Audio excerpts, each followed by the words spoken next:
Hey everyone, thanks for tuning into today's video. We're going to have a review of the winter of 2012-2013. Today I know that many of you have wanted to see this winter. We've been waiting for the chance to come up at wettacentral.d in the historic archive that have appeared over the last few days.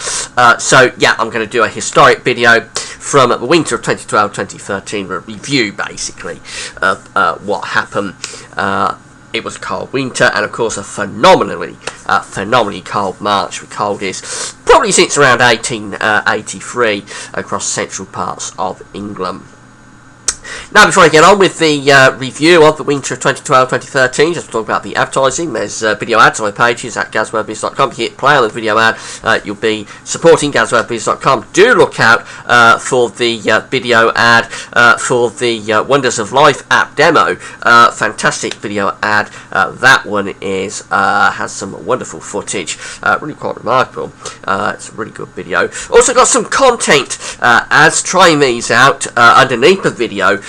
We've got links going to various web pages. If you want to read any of those articles, they are written sort of content articles. Click through the links. You'll go to websites where you'll be able to read those articles, and at the same time you'll be supporting gazworthbiz.com. Thanks very much for doing that. Also, just want to say thanks very much to the Historic Archive at wettacentral.d. The archive goes back all the way to January the 1st, 1871, right up to the end of 2013. So thanks very much to them. I couldn't do these historic videos and reviews without the Historic Archive. Also, thanks very much to Trevor Harley and his personal website. Again, I couldn't do these historic videos without those two websites, so do check them out. The links to them are on my links page. So we're going to start off sort of setting the scene for winter of 2012-2013. We're going to start off on the 1st December, the first day, but winter, and we was already in quite a cold flow here. We start off quite cold through the first half of 2012-20, through the first half of December 2012. Have high pressure reaching out to the west, low pressure is to the east. We're pulling down this cold northerly wind. There wasn't a great deal of snow around through this period, but it was cold. We kept these cold northerly winds going. In fact, things get cold as we go through towards the 5th. Yeah, we bring another area of low pressure down the North Sea. This one did bring some snow showers, particularly to the north and the east of the country. Daytime temperatures barely getting above freezing, and there was some pretty hard overnight frost as well. It's not a dramatically sort of block type scenario here, but it certainly is chilly, it's cold, it's seasonable, and we maintain that really as we go through towards the 10th. The first 10 days were cold. Actually, at this point, it looked as though we could get a really big freeze. We've got this area of high pressure just lurking out to the northeast of the country, over northern Scandinavia. You've got high pressure around Iceland. These two areas of high pressure were at one point forecast to come together, and if you was on the forums at theweatheroutlook.com or NetWeather around this time, you remember there was a great deal of excitement because it did look as though a really cold and bitter easterly blast was going to set in. It almost comes off here on the 11th. We've got high pressure ridging to the north of Scandinavia, out of Russia. We've got high pressure ridging across the British Isles up towards Greenland. It's so close, but we've got these little spoiler lows off the coast of Norway, and it just doesn't happen at this point. This low pressure runs down in towards southern parts of Norway, stops this block setting up to the northeast of the country. It's very close to it, but it just doesn't quite happen. What happens as we go through to the 13th, we start bringing another area of low pressure in off the Atlantic, and this changes the course of December and of the winter completely, because this low pressure sweeps heavy rain in across the country by the middle of December, and we're firmly in an Atlantic flow. It's wet and windy, and it's much milder, and that's really how we go through the second half of December on a very mild note, with areas of low pressure pushing in across the British Isles, bringing heavy bouts of rain. Weather fronts coming to a standstill really as they come across the British Isles, because we've still got high pressure blocking up to the northeast. So in a way, this is kind of the pattern that we've had this winter when I'm doing the video in 2014. The idea is that low pressure is coming in off the Atlantic. Weather fronts are grinding to a halt as they come up against a block sitting to the northeast and produce copious amounts of rain across the British Isles, and that's exactly what happened in January 2014. It's what happened for a time during December. 2012. Now, as we move through towards Christmas, things do get a bit of a push on. We lose that area of high pressure over Scandinavia, so we start to push weather systems through across the country. This area of low pressure brings very mild conditions for Christmas. We actually have temperatures going up to around 6, 7, 8, 9, 10 degrees across many parts of the country. It wasn't particularly cold Christmas at all. Here's the charts for Christmas Day. The low pressure is right over the top of the country, so it's unsettled, but it's relatively mild, and that's how we go through to the post-Christmas no man's land again, bringing up this southwesterly flow, so it's still mild and it's unsettled, still bringing bouts of rain through. Here's the charts for New Year's Eve. Again, no real change. The low pressure is firmly in control. It's mild, wet and windy. You would look at that and assume that there's no real cold weather on the way. Well, you would be wrong, because things were about to change again as we go through to the 1st of January 2013. Low pressure is still dominating. It's still relatively mild and it's unsettled. Now, things start to change as we go through towards the 5th of January. They start to change from the south unusually. You get this area of high pressure building up out of Iberia into southern parts of England. And we're bringing up a very mild southwesterly flow around the top of that area of high pressure. Now, while this is going on in the stratosphere, we've got a very dramatic sudden stratospheric warming taking place. So just look at this. Here is the polar vortex up here over Greenland and to the north of the British Isles. But this warming over on the Siberian side and the Asian side of the Arctic is where the sudden stratospheric warming is taking place. And look how the polar vortex in a few days through the first week of January 2013 just gets obliterated. Here we go as we move through in towards what date are we currently there? We're at the 11th of January and the polar vortex is being totally destroyed by that sudden stratospheric warming. And I think this plays a big part in what happens through the winter. Probably not through January and February, but certainly once we get to March, I think this sudden stratospheric warming does play a big part in the incredible blocking that we get through March 2013. So yeah, on the 5th of January, while that sudden stratospheric warming is going on, the initial response seems to be a build of pressure across the British Isles. It builds up from the south, gradually starts to push northwards. So once we get through to the 10th, we're starting to lose the mild temperatures. It turns colder on the 10th. First 10 days were mild, but it turns colder on the 10th of January, bringing a cold front down across the country as this area of high pressure builds to the north of Scotland. And we set up quite a cold wintry spell, and the first snow from this starts to fall as we move through to the 14th. This area of low pressure starting to move down from the north of Scotland, pushing across the country, taking snow into many parts of the British Isles. That low pressure clears out of the way, and then we get a proper build of high pressure over Scandinavia and stretching back in towards western Russia. It's bitterly cold now. Daytime temperatures are really staying below freezing all day. And through the 18th, yep, we bring low pressure in off the Atlantic. It comes up against that cold air, and the rain turns to snow, and there's a big snow event as we move through the 18th and on into the 19th of January. Yeah, we've got heavy snow. It's below freezing with those temperatures, maximum temperatures staying below freezing all day. Weather fronts are strung out across the country, producing outbreaks of heavy snow. It's a very cold and a very wintry sea. Many places across the British Isles blanketed by up to 6 inches of snow quite widely. Very few places miss out on this snow event. Really was the biggest snow event for quite a while, actually. And yes, it was very cold as well. As we go through to the 20th, we bring more snow in from the east, actually, this time. That low pressure's moved to the south, become cut off, but we're bringing another system through in from the east, and that brought outbreaks of snow across much of East Anglia, southeastern England and the Midlands throughout the day. This was Sunday, the 20th of January. Yes, we've got outbreaks of snow across much of the southeast. It was sort of a fine powdery snow, and it certainly piled up, actually. generally quite light little snowflakes, but it was on all day, and it really did pile up several inches more. As we move through to the 21st, that low pressure is starting to move away to the south, but it's produced a big snow event across much of southern and southeastern England.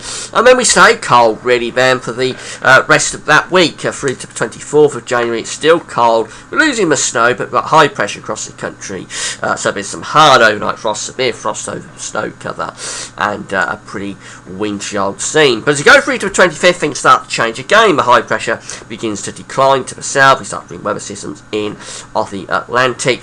This one caught me out. I predicted a snow event from this one as we go through from the 25th into the 26th, bring this weather system across the country. I thought we'd get snow. We didn't. It was mainly rain away from northern England where there was some snow, but many parts of the country just had rain as this system pushes in across the country.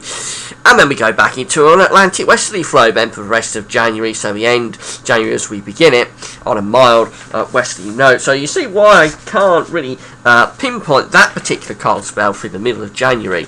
I can't pinpoint it to the southern stratospheric warming because very quickly, or not very quickly, but we do go back into a westerly sort of regime. Maybe it was just the initial response to the warming, I'm not sure. Really, it wasn't that far removed though from the pattern that we had in early December, and of course that's before the southern stratospheric warming. As we go through to the end of January 2013, 31st January 2013, we're still bringing in this westerly flow across the country, so it's still relatively mild, and that's how we start the new month. We go into February on basically a westerly Atlantic-driven note, so it's much milder. We do get another mild phase through this late January, early February period. Things begin to change again as we go through to the 5th of February. Yep, we bring in low pressure to the north of Scotland, pulling the winds in from the north and northwest again. So the first 5 days of February were mild, then it turns colder again, this time from the north and the northwest. Go through to the 7th, and yet we're back into a cold sort of northerly regime. So it's very much a winter so far where the cold is on and off. It's not sustained, but it keeps coming back and coming back and coming back. Every time we get a mild spell, it doesn't last. We go back to a cold spell again, maybe sort of teasing and setting up what's going to happen as we get through to March. Now, I've got another snow event coming up as we move through to the 10th and on into the 11th. This area of low pressure coming in off the Atlantic, coming into cold air with again high pressure up over Scandinavia. Yeah, this one produced more snow, particularly for England and Wales, this one. And again, there were several inches of snow in southern and southwestern parts of the country. That low pressure clears away as we move through into the 12th, and we're into cold easterly flow then. But then as you go through to the middle of February, it turns milder again, bringing another area of low pressure in, winds go back to the west again, and so it's the same old, same old. But as you get through to the 17th, things do start to change more fundamentally then. The low pressure systems in the Atlantic are beginning to run out of steam, as they often do through February. High pressure is beginning to build as a proper blocking sort of feature to the east. Now initially this is quite mild through this particular part of February, this middle part of the month, but it doesn't take long before it starts to turn much colder. And by the 20th, that high pressure is firmly entrenched over Scandinavia. Cold air just lurking to the east of the country. And as we go through to the 21st, we start to open the floodgates through to that easterly flow.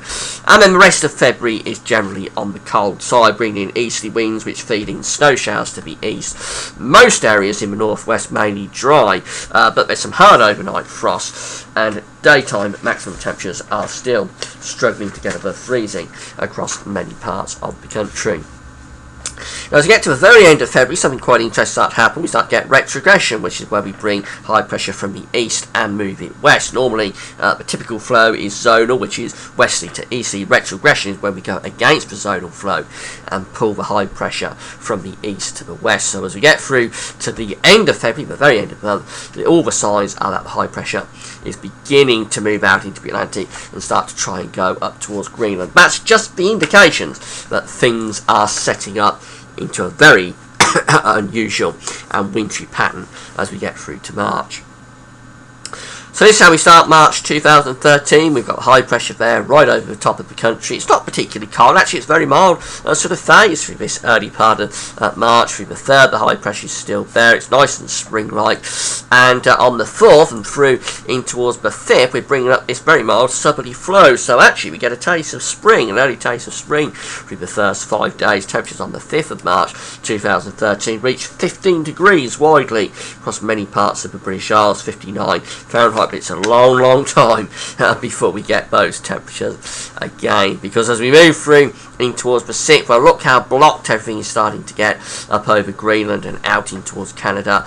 Lots of blocking high pressure. The North Atlantic Oscillation is going negative, deeply negative. We're losing all the high pressure down towards the Azores. That's pushing off towards Bermuda. We're setting up low pressure through the Azores. That's a proper negative North Atlantic Oscillation with high pressure blocking over Greenland, low pressure through the Azores. So going on in towards the 7th, we're bringing much colder air now in from the east. We've got low pressure attacking from the southwest. This is a proper battleground sort of scenario, and what we find is that these weather systems, as they come up against that cold air down to the south and southwest, start to stall, and we're going to set up a huge snow event through the Channel Islands as we get through to the 9th. Well, one little piece of low pressure is breaking off to the southeast, but it's this one down to the southwest that's the troublemaker. We've got cold air being fed in from all this blocking up to the north and the northeast, low pressure coming in from the southwest. Only one thing can happen, and that is that this area of low pressure produces a mega snow event across much of the Channel Islands. It just got onto the south coast, I think, but it's really the Channel Islands that got hit on this day, the 12th of March. It's actually the 11th into the 12th of March. We see up to 8 feet of snow in the Channel Islands. Many parts of Jersey, Guernsey cut off. And of course it was the snowiest and worst snowy spell for around 30 years across much of the Channel Islands, with that area of low pressure. Everywhere else bitterly cold, but mainly dry away from the east where we've got snow showers, but we're bringing in a bitterly cold northeasterly wind. And again, it's a very blocked scene to the north and to the northwest of the country, with a very deep cold pool there up over central and northern parts. Now things turn a little bit milder as we move through to the middle of the month. We still haven't set up a severely blocked pattern yet, so as we go through towards the middle of March, we do bring in another area of low pressure. That just lifts the temperatures up a little bit for a few days. But as we get through to the 18th, this is when things start to turn very severe for the time of year. This low pressure dives southwards across the country, and look at all this blocking we've got to the north of the country, from stretching from Greenland out towards the Arctic, in towards the north of Scandinavia. Bags of blocking, really block scenario. As this low pressure slips away to the south, we open the floodgates to those bitterly cold northeasterly winds. The pattern gets more severe as we go through to the 19th. The blocking really does get tremendously accentuated across Greenland and stretching into the Arctic. That's a proper Arctic high pressure coming out of the North Pole, extending in towards Greenland. These easterly winds blasting in across the country, bringing bitterly cold air to many places. And yet now we're firmly in a really cold spell. It may be the 20th of March. It's well on into the year. It's late into the year, but extraordinarily cold weather is developing. We've got frost going on virtually every night. There's something like 15 consecutive frosty nights across most parts of the country. Daytime temperatures are struggling to get above freezing, and these areas of low pressure in the south are producing snow as well. And then we set up a big snowstorm as we go through to the 21st and on into the 22nd. This low pressure tries to come in from the Atlantic, but it just can't get in with all this blocking, and the weather fronts grind to a halt. And what they had in the Channel Islands earlier in the month, around the 11th, 12th, now we've got virtually across the whole of the country, with deep snow, drifting snow, blizzard conditions, with those strong southerly to southeasterly winds feeding bitterly cold air from this area of high pressure to the northeast. There's widely up to 6 inches of snow falling, some places, particularly over high ground, getting many more inches than that. Really was quite devastating actually for the farming communities. Many lambs were frozen in the snow and the freezing temperatures. A lot of livestock was lost and did die very sadly through this period. So it's quite a devastating spell, as it often is when it happens this late. It doesn't happen this late in the year very often, but when it does cause a lot of problems. That low pressure starts to weaken in the Atlantic as we move through to 23rd. It starts to slip away to the southeast, again opening the floodgates to those easterly winds to come in across the country. And that's really how we go through the rest of the month. Then the low pressure is dying away to the southwest, the high pressure blocking up to the northeast, feeding in those bitterly cold east-northeasterly winds, bringing in snow showers to many eastern parts of the country. Look at that. That's an extraordinary chart for the 25th of March 2013. Low pressure is away to the south and the southwest. The high pressure is up to the northeast, totally in control, blocking, and the winds, if you follow the isobars back, the air is originating from western parts of Russia. A lot of dry weather through this period now, but of course we've got the snow on the ground. It isn't thawing away, and usually at this time of year you would expect snow that falls to be gone within a few hours, but the ground is totally frozen and the snow is just laying quite extraordinarily deep across many parts of the country. As I say, mainly dry away from the east, we've got snow showers, but we have got some very hard overnight frost. As we go through to the Easter weekend, which is at the end of March, actually Easter Sunday is the 31st of March 2013, there's no change. We keep the high pressure to the northeast, but low pressure trying to bring the mild air in off the Atlantic, can't get in. So yeah, we're just bitterly cold. A lot of dry weather, but very cold, with snow laying on the ground when you would expect it to be thawing away. It's not. The ground is completely frozen. The night frosts are particularly hard and severe. It's one of the coldest, I believe, Easter weekends on record. As we move through to April, no real change in the pattern. The low pressure is out to the southwest. The high pressure is still blocking up to the northeast. We get our coldest on the 4th with this easy wind, our coldest April day since 1965 or 1966, with temperatures across most parts of the country barely above freezing. Quite extraordinary for April when you think the sun in April is about as strong as it is at the end of August. That's quite extraordinary to think that could happen. But all good things come to an end, and this cold spell is now starting to weaken. The blocking is beginning to break down as we move through to the 7th of April. Low pressure starting to try to re-establish from the southwest. Temperatures are gradually creeping up. It's a slow old process, but as we go through to the 10th, we start to break low pressure through across the country, bringing outbreaks of rain. By the time we get through to the middle of April, we're back into a southwesterly flow then, and it turns much milder. And the second half of April was quite nice, to be honest. We have plenty of dry weather, but that March was really quite extraordinary. It was the coldest March since 1962 across the UK, but in central England, the coldest since Victorian times, since 1883. Really quite extraordinary developments happened during the winter of 2012-2013. That wasn't the end of the extraordinary weather though, because after all that cold, what happens, we get to summer and we get an extraordinary heat wave in July. We get a really hot month. And I'll have a look at that, I think, another day, because I'm going to have to go off and rest my eyes now. They're a little bit sore. So I've not got time to look at what happened in July. I'll look at it another day, I'm quite sure about that. But I hope you found it interesting. I hope it brought back a few memories of what was a really very interesting winter. And, of course, that extraordinarily cold March with all that snow, ice and frost. We've barely had a snowflake fall across the British Isles this winter away from Scotland and Northern Hills, but last winter we certainly had a lot. That's it for now. Hope you found the video interesting. Bye for now.